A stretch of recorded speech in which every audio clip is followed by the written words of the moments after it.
Hello, everybody. My name is Bruce Montgomery, and this is my colleague, Tracy Priest. Hi.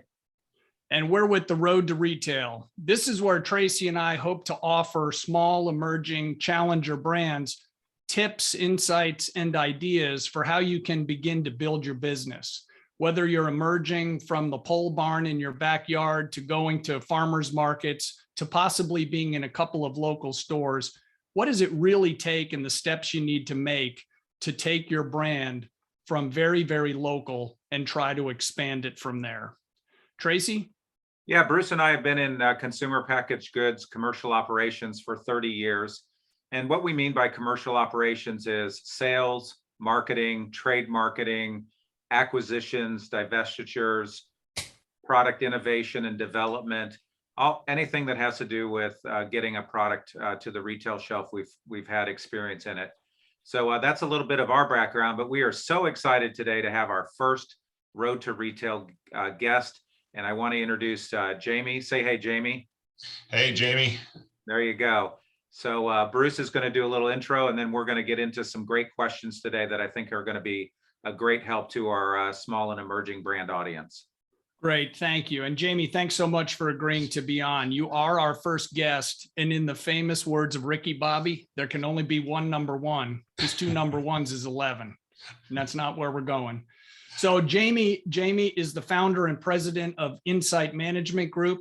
He has nearly 30 years of experience in the retail sector and has spent over 25 of those years at a very small retailer called Walmart, where he spent the majority of that time in the merchandising division. He has successfully launched multiple companies and brands. So Jamie's insight into Walmart should be interesting.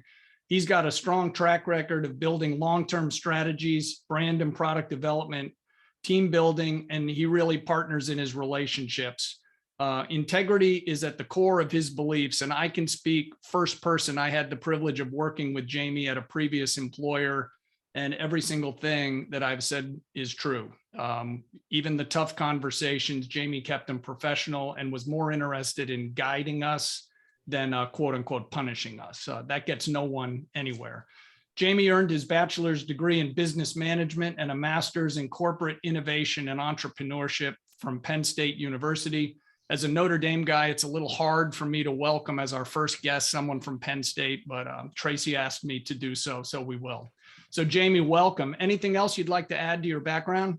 Well, first of all, I'll just say thank you for being able to be the number one guest, first guest, however we want to put it in there. And so thank you for that opportunity. You've had great summary of my background, but it's, both Walmart, but then being out here helping customers, clients get into Walmart, and what a great aspect this is, this opportunity here, because what we've been able to do so far since leaving Walmart is helping clients as they sit there and try to figure out what's the next steps. Can I grow? What do we need to do? And we've seen some great businesses get their first steps into Walmart, and it's a fun and exciting thing to be able to see, whether it's your first one getting into Walmart or getting into a smaller retailer. It's a great thing, and we love doing it. Small, mid-sized companies, when they get to have this happen to them, you don't just make their day, you basically can make some people's their career, because they're being able to get into something that they've just only dreamed of. So it's a wonderful opportunity. Love it. Great. Hey, Tracy, you got the first question there? Nope, you've got the first question. Okay, so Jamie, well, the smaller brands, as they look to come to Walmart, what is your opinion or guidance in terms of a mental checklist, the things that they should really run through their mind before they even try to get a meeting? Dealing with the globe's largest retailer, I'm sure sounds sexy to all of us aggressive entrepreneurs, but then there's the reality. Yeah. That's a loaded question, because it's full of a lot of answers. And so I will try to capture all of them. And really, like if today, Bruce, you came up to me and said, hey, I want to get to Walmart. And we said, all right, let's start talking about it. Really, the aspect that today's market strategy for a client is that Walmart shouldn't be your first goal. although it sounds great because it's the biggest and you want to be able to get that paycheck quickly, it's actually, the potential is it really shouldn't be your first focus. It should be your goal, but there should be steps. It's like, you want to get to the second floor of your house. Well, you got to go up the steps. And these steps are really critical to help you be successful. Are there companies that have gone straight to Walmart? Yes, but they're few and far between. Really, the following the steps up to the second floor is really what makes people successful. Now, one of the first things you can do if you just want to say, I want to be able to be at Walmart and start building a relationship there, is get on their Walmart marketplace. Bruce, if you and I talked to them today and they said, we're talking about Bruce's, great new item. One of the first questions they're going to ask in that meeting is, Bruce, is your product on Walmart.com? And if you say no, then you've pretty much eliminated the rest of the conversation, because you haven't even done like the first step of entrance into working with Walmart. So the first thing it really is, start working on Walmart Marketplace. So Jamie, that's a great point. And, years ago, when you and I first started working together, that didn't exist. As technology and the web continues to evolve at light speed, how would someone go about that? I mean, if you Googled Walmart Marketplace, is there literally like a Walmart Marketplace for dummies step by step, or do you need to find help? Yeah. So, I mean, the first one is you can Google Walmart Marketplace application. And it should be the first one that comes up, and you click on it and you start filling out information. You're going to need to know quite a bit of information. So it's about your company, some legal things but where you're shipping from, things you should know, but there'll be a few little things you may have to collect. But the good news is it saves your progress. So it's really a simple process. But if it's the very first thing you've done, there's a good chance you might not be able to get approved on there, just because you're going to say, well, how much business you're doing, and you're saying 0, and they're going to still kind of go, okay, all right, where's this? Where are you going from with this?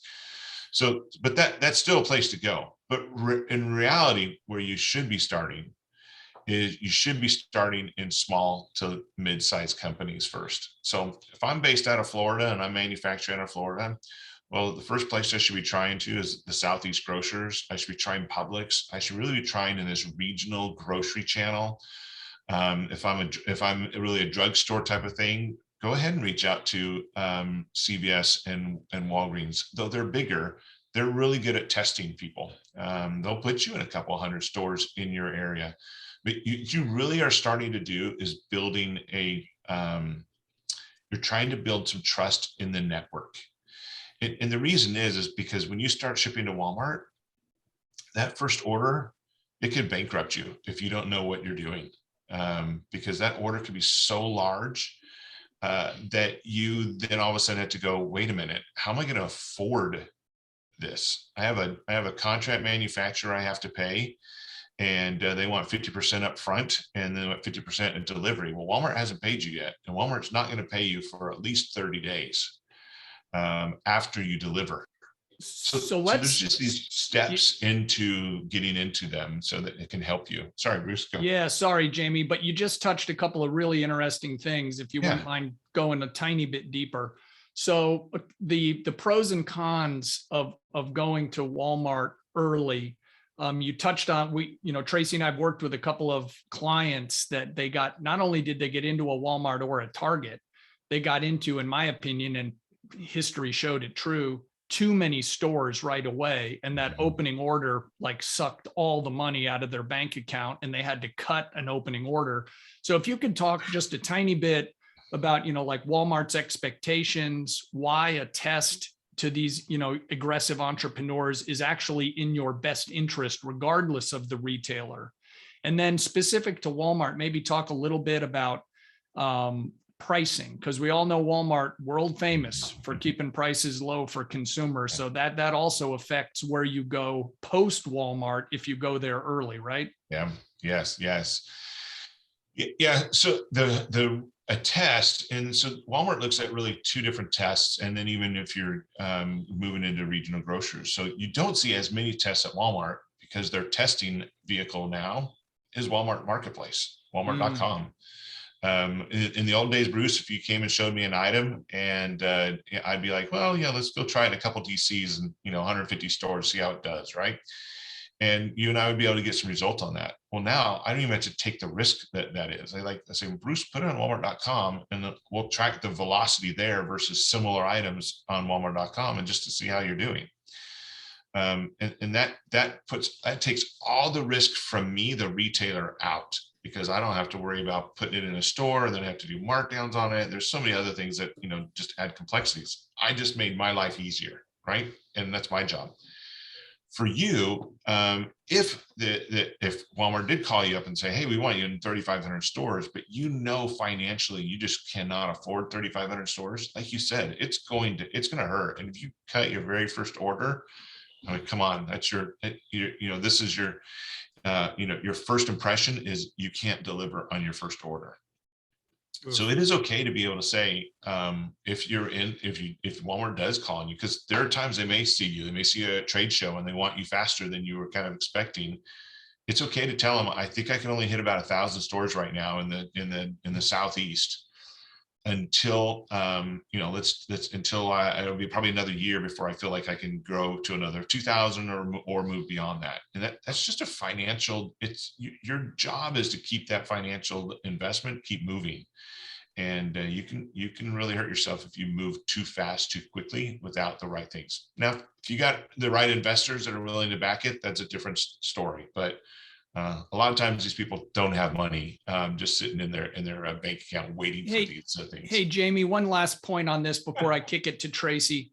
Can you just talk a little bit about Walmart's retail pricing? Because all of us have, and I've probably sat across the table from you, and humbly now I look back at how foolish that was, with suggested retail pricing. Can you give a little thought to how that conversation goes when an entrepreneur says, and I think it should be $6.99?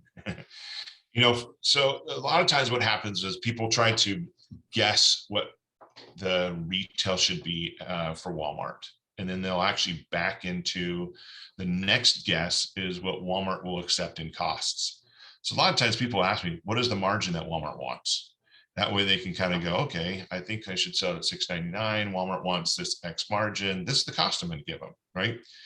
And really, that's really the backwards way of looking at it. Walmart doesn't have a margin goal. They have a margin goal for a mix of items. So there are items I sold below cost. There are items that I made a lot of money on.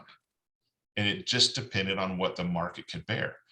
Some items I knew I could go look at the competition and say, oh, they're all selling this for, $12. I'll sell it for $9.98 and make a killing. I could have sold the item for $4 if I wanted to, but I didn't need to.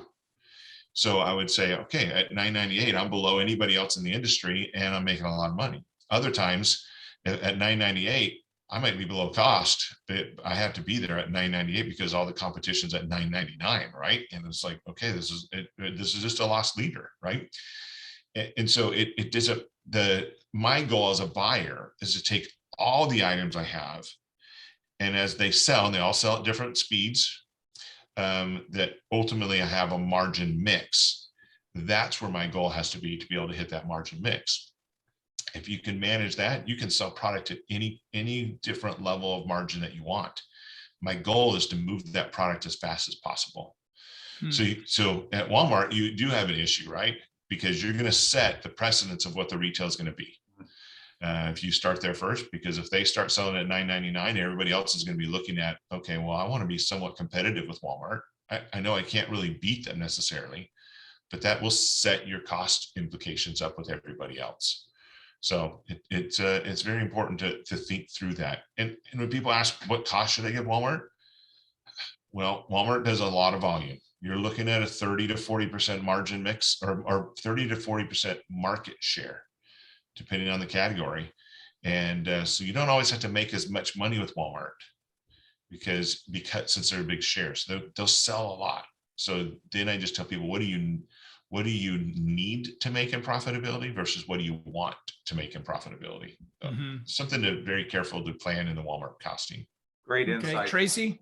Yeah, great insight, Jamie. And I think I want to highlight one thing that Jamie said that we've talked on previous podcasts about Bruce and that is the sequence. You really don't want to go to the largest retailer in the world first. So I just wanted to emphasize that for our audience, and that was great. So we talk about sequence a lot in our podcast. So my question for you today, Jamie, is what kind of counsel would you give a small emerging brand on, like, what are the 1 to 3 things that they really have to get right to be a good vendor and a good partner with retailers? What's been your experience, and what are the 1 or 2 things that you've seen brands consistently make the mistake or botch, from your experience, so that we can give our audience today a little bit of watch outs? So 1 to 3 things you got to get right, 1 to 2 things that you just see over and over people, brands make that mistake. Yeah. Well, I think they're really going to be, the good things that you do will be the ones that you want, and the opposite side will be the things you don't want. And I think the first thing you want to try to do is you're building a relationship. This is a very important relationship that you're building between you and the retailer. I look at it like a marriage, or you could say your best friend, however you want. First of all, that didn't happen overnight. It didn't just like overnight say, yep, everything's great and I want to marry this person. Or even this is my best friend. I absolutely trust him with everything. Those relationships took time. Well, the same thing happens with your retailer relationships. You can have 1 of 2 different types of relationships with your retailer. One is a transactional relationship. That's very easy, right? They send you a PO, you ship the product, they send you a check, and then you just keep doing that over and over. It works, but what you really want is a partnership. And partnerships has to do with where you're building trust in the relationship. And so what happens is, instead of just them writing POs, as you're building trust with the buyer that you're working with, when they think of an item, or they think, what if we did A, or what about B? Partnerships are if you've built a partnership and they think you have the capability in here, they call you about their great idea. Which is what you want. It's absolutely what you want, because what it does is 2 things. If you even have any type of entrepreneur thought process, you're like, yes, I think I can do it. Let me get back to you, right? Even if you have no clue, right? But you say, yes, let me get back to you, right? And then you start, you work your phones and see if you can do it. Because they gave you an opportunity to work on something, you want to do it. And if you can then come back and say, here's my ideas of how we could do what you said, what valuable relationship. They may never buy it, doesn't matter, right? It may not work out, but you're building this trust with them. So Jamie, one thing, if I may, so you're hitting on a great point. And if you could just speak for a second, a lot of times, unless people have kind of been in the industry and have a bit of a feel for what you're talking about, can you just comment on the fact that partnership, well, I want to hear your opinion, but that it's not just the Pepsis and the J&Js and Proctors that get that chance, right? Yeah, no, anybody can get those chances. And it has to do with building trust, right? I could tell you some of the biggest companies that I worked with, I didn't trust, because what you would ask them things to do, the answers always came back the filtered answer. So, and nothing against some of the big companies you mentioned, because I did work with several of those big companies in my career, but because they're a big company, they would only be able to answer in certain ways because of whatever red tape or legal or whatever reason. It would be the filtered answers, or the answers that their leadership said they had to answer in certain ways. Literally off the record, some of those times they would tell me the truth, but it would have to be off the record. So it doesn't have to be that. You can build this partnership with anyone. But it just has to do with what you're willing to do and how you're able to grow that business with them, and what your capabilities are. So Jamie, at that second part of that question, what are the biggest mistakes you've seen consistently, across the brands that you've worked with over the years? Yeah. So the next piece I would add on there. So if you're building a partnership, there's the next thing is you have to deliver based off of what you say you're going to do. Mhm. And so you can have the greatest product in the world, but if you don't ship and you don't hit the expectations that they want, then it doesn't matter, because you're taking up your valuable product as real estate on their shelves. And if you're not shipping, you basically have an empty shelf. They can't sell empty shelves. And so that's like, it's like the worst thing that you can do to be able to have that piece of it. So this part of being able to build a relationship and being ready for, as you move up the chain of the different types of levels that you may be selling to, it's a key piece that you have to make sure that is taken care of. And then the other piece is response time. If they send you an email or they call you or whatever they want to communicate with you, and your response time is poor because of whatever you're doing, you don't know the answers or anything that just keeps them from moving forward, that's going to impact them as well. Yeah, so that's great, because Tracy and I have spoken in previous episodes, Jamie, about to any retailer, let alone just Walmart, not being needy, following up, being sensitive to the buyer's time. And you hit on it earlier, you can blend what you charge for different products, because my word's not yours, but I think this is capturing it. You care about the overall category performance, not the individual item performance. So very true. Yes. Yeah. So pushing on a little bit, just a little deeper, and without naming names of brands or companies, what's in your experience to date, either inside or outside of Walmart, what's the best move you ever saw a small challenger brand make? And then conversely, what's the worst move they ever made, aside from like they didn't ship or something that's cataclysmic? Yeah. No, so the best moves that I've seen people make is when you sit down in front of them, and it can be one of your first meetings with them, and you say, I want to do A. And so it's not exactly the way they showed you the product, but you want to modify it a little bit.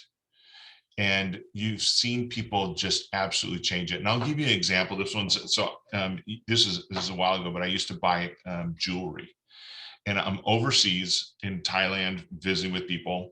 I move over to China, which is where I'm doing all my finalization. And I want to make a change to this, to an item. I think it needs to be, I don't remember exactly details, but whatever. I talked to them and said, I want to make some changes. Well, they took this company out of Thailand, had a person in China just staying at a hotel nearby me. And when I told them what I wanted, he had it redrawn and then says, is this what you want? And it just showed the aspect of how quickly, how important that relationship was. They were willing to modify things right then and there. And now, not everybody can do that, right? But if they talk about, hey, your packaging, if you make some modifications to your packaging, I think it'll stand out better on the shelf. It doesn't mean do it, but it does mean does it make sense, some of the things that they're saying? Mm-hmm. The big guys will never do that. That's what makes this better for you. If they tell you to go, and if anybody's worked with me over time, I always say something purple, right? So like, if you're going to do something, they want you to make the package purple, right? Take the time to look into it and see if it makes sense, is the right thing to do. Those big CPG companies, you ask them to do purple, and it has to go through committees, and it's got to go through, panel, reviews, and, and the next thing you know, it never gets done because one person doesn't believe in it, and the whole thing gets stopped. And then next thing you know, their competitor comes out with something purple, and it wins, and they fill a niche, right? So I think that's just that piece that you could really do. The other part, when you said on the negative side, right? The negative side is just following through. I would say I probably over 100 suppliers in my career that they would come to me and say, Jamie, I got this great item. And I'd be like, I think I might be interested in that item. I think I want to do a test with it. But what I'm asking you to do is I'm going to go have you fill out all the paperwork to get a supplier number. And if you can get the supplier number done, then we'll figure out the next steps. Over 100 of them easily never finished getting their supplier number taken care of. That's just So great. is the best way to handle that, Jamie, to find a sales agent or someone who knows how to get stuff done at Walmart and work with them? Because again, one of the other kisses of death we've heard from all of our interviews, and sadly 30 years of making mistakes on my end, is you can't be needy. You know, when you were in your Walmart days, you don't want to hear that Bruce is on the phone with your admin for the 15th time. Yeah, it is very true. And I don't have time to talk to you for the 15th time either. Right. It's definitely, you have to go figure this out behind the scenes. I've, in working with different retailers on this side of the table, they tend to give you a little location to get most of the answers. And if you can't get those answers, you need to find resources somewhere, whether that is, and, obviously, somebody that you would be able to utilize that can help you get to those. Or you have just the right person on staff that is just, they won't take no for an answer, and they will keep looking and researching until they find the answer. Not everybody has those people on their staff, but you need somebody that's going to get you the answers so that you can move forward. Because the last thing you want to do is finally get accepted and have an opportunity to make your dreams come true and selling more product, and you can't get past some paperwork. But I mean, it stinks. It's paperwork. You got to get insurance, all kinds of crazy things, right? But you have to have it. You're never going to sell anyway. So you've got to get through that piece of it. And that, by the way, that's just like step one of what's going to be crazy. Retail's crazy, right? If you get past paperwork, well, you got to ship product all over the place. And, all kinds of crazy stuff goes on. Inflation occurs. It's just a crazy business. Even though that's a hard step, it won't be the hardest. So if you can't get through that one, yeah, Bruce, there's a lot of companies that never sold to me and Tracy because they never did. They never got paperwork done. So That's a great point. So if you're back to our previous question about how do you know you're ready for retail and how you're ready for Walmart, if you can't even fill out the paperwork or follow up with the buyer, then that answers your question right there. You're not ready. yeah. Perfect. So one of our next questions is, and I know a lot of our audience wants to know this, the $1 million question: how do you get that meeting with the buyer? And tell us a little bit about that. I know we've talked in previous episodes about sales agents and brokers, and there are people out there who are like, no, I'm going to go it alone and do it myself. I can figure it out. I'm a smart person. So maybe just talk about ways to get that meeting and the type of support that, if you want to have that support, what's that look like? Yeah. If you just step back and say, I'm going to do it all by myself, can it be done? Absolutely. People have done it, and it can continue to happen in that way. But what happens is typically the best route is somebody that knows somebody, right? And that's how we make things happen. If you go to a trade show, you might be able to meet somebody that comes by and walks by your booth. But, Tracy, you and I were just at Expo West. I don't know how many booths there were, but there's thousands, right? 3,800 to be exact. 3,800 booths, right? And then if I was there looking for product, there's no way I would have stopped at everybody that had the stuff that I wanted, right? And so your chances are, and I had to be there, and not everybody was there. Correct. So your chances of being able to just talk to the right person at the right time is minimal. Yeah. So what happens is, really the best thing that happens is people work with, people like you and myself and many others who know the people within a retailer and say, can you do this? And it makes a difference because of who you know. It's not so much that I can guarantee, because I'm been at Walmart for 25 years, that I'm gonna get your product in. There's no guarantee I'm gonna get your product in because I worked there so long. But what I can guarantee is I know Walmart. And what I can guarantee is I should be able to find the right person because of my contacts that I have. But in reverse, just the same. I work with a client at CVS. And when we started working with CVS, I told him, I said, if you want me to do CVS, I know nothing about CVS. But if you want to work with us together, we'll figure it out. And it took a lot longer. right? It's not as easy because we had to find the right person, and there's a lot of, ignored emails, and you wait a lot longer, right? But I like picking work. up the phone call, the right people, they'll be like, oh yeah, this is we can help you with this, right? So it's an easier, faster process that occurs, and that's what happens. And then what they do on the other side, Tracy, is they help you with all that other things, right? The paperwork, and there's more to that relationship. They're just not introducing you to a name and saying and walking away from that. There's a lot of work that goes in there to help you take this to another level. So there's I don't know, Walmart just redid all their buying, but they used to have 300 some odd buyers that used to talk about, so that they're probably in the I don't know, 800, 900 buyers now with all the different categories they have, because they buy their e-commerce business too as well. And I mean, it's got to be a lot. It's a ton. That's crazy. How do you know that many people? You don't. Exactly. Hey, Jamie, as we head toward the end here, appreciate the time. No worries. Can you maybe take just a second to talk about some of the stuff that's that smaller brands, first timers to Walmart or any big retailer need to keep in mind, such as case pack? I mean, Tracy and I worked with one client that had a regional little brand doing nice business, but their case pack was like 36 pieces and they were no inner wraps. And this person's like, I'm going to go to here, there, and the other. I'm like, not with that. You're not. Yeah. There's this, obviously when you manufacture, the bigger the case pack, the better, right? Because it's, the manufacturer likes to do that, and you save some money on it. Works great if you're selling one at a time on an e-commerce platform. But it works terrible when it comes to the retail mindset. Because first of all, each one of those cases have to go, if you ship one case of 36, the store is going to get 36 of your one item, and those 36 pieces are not going to sit on the shelf. Walmart has a rule called pack and a half, which basically means that they want to fit a pack plus another half a pack on the shelf. So if you got one facing, how many items can that hold deep? Let's say it can hold 10 deep.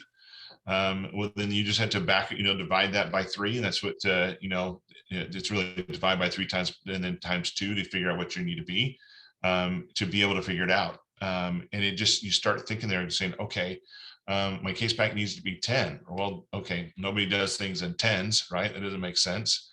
So usually you do a case pack of 9 or something to that, or you have to do a case pack of 6, so you can hold 9 deep. So it's just things you have to think through, how to make sure that where you can fit in there.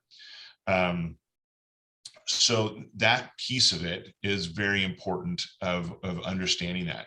But what that does, Bruce, is it adds cost. And if you don't understand that now I'm making this pack of 36 now, and what am I going to be able to do in the future? Well, if you have to make a 6-pack for Walmart, that's going to cost some more. And you just have to be aware of what that's going to cost for you from multiple pieces of what is the manufacturer going to cost you. It could slow down the manufacturing line. So it may not just be additional cardboard costs that you're doing. There's just multiple pieces that you have to be aware of. But you need to have those discussions, because it's going to happen. They're going to ask you to do smaller pack sizes. I could spend another 10 minutes explaining why they want those smaller ones, because there's a lot of details in being efficient at their end, but just understand it's important to them for their efficiency models. And that's a part of that flexibility you talked about and being a partner. So if they ask you, hey, this case pack is not right, and you're not willing to do it, or you can't do it, then again, you're not ready to be a partner with the world's largest retailer. Yeah. And some of the things that I've done selling to Walmart is when Walmart made a suggestion, I'll put it that way, about my case pack configuration, rather than invent another item to track in warehousing, we would just move to what Walmart wanted, because generally it was well thought out. It was inventory friendly. And yes, I had more shrink wrapping. Yes, I had more shippers. Yes, I had fewer pieces, but the Targets and everyone else of the world were pretty happy going down too, because some of the buyers have inventory investment caps by category, right? Mm-hmm. So yep. They don't care what's easy for Bruce. They care what's best for them, and that'll sell through. Tracy, any other question for Jamie before we head into the big wrap up? No, I don't think so. I really appreciate Jamie being on today, our first guest. And as I knew, he would be very insightful. And I think that he's shared with us a lot of great information that our small emerging brand audience really needs to hear and wants to learn about dealing with Walmart. Yeah. So one thing, Jamie, before Tracy does the huge big wrap up, we've got the Tigers are ready to come on stage here. How would people reach out to you if they would like to learn more directly from you and your services at your current firm? It's probably just the best way to connect, instead of people having to write a bunch of letters down and phone numbers and all that. Just connect with me on LinkedIn. It's Jamie, Jamie, Grace, Grace, and I'm with Insight Management Group. You connect with me there. We can connect afterwards, anywhere and everywhere outside of that point in time, and get more details. So I figure that's the easiest way than trying to write down an email address and a phone number. So connect with me there. It'd be perfect. Yeah. Would love to connect. So. Sounds great, Jamie. And thanks again. Okay, Tracy, bring us home, baby. All right, the big finish. Thanks so much for joining us today. We really appreciate it. Hope you found this episode insightful.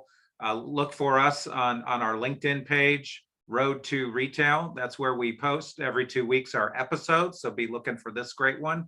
And then also we have a YouTube channel also called Road to Retail, where you can look at all of our previous episodes. So again, thanks to Jamie. It was a great learning experience. And we look forward to hearing from our future guests later on in the month. Thanks so much, guys, and take care. Good luck Thank you out very there. much. Appreciate it.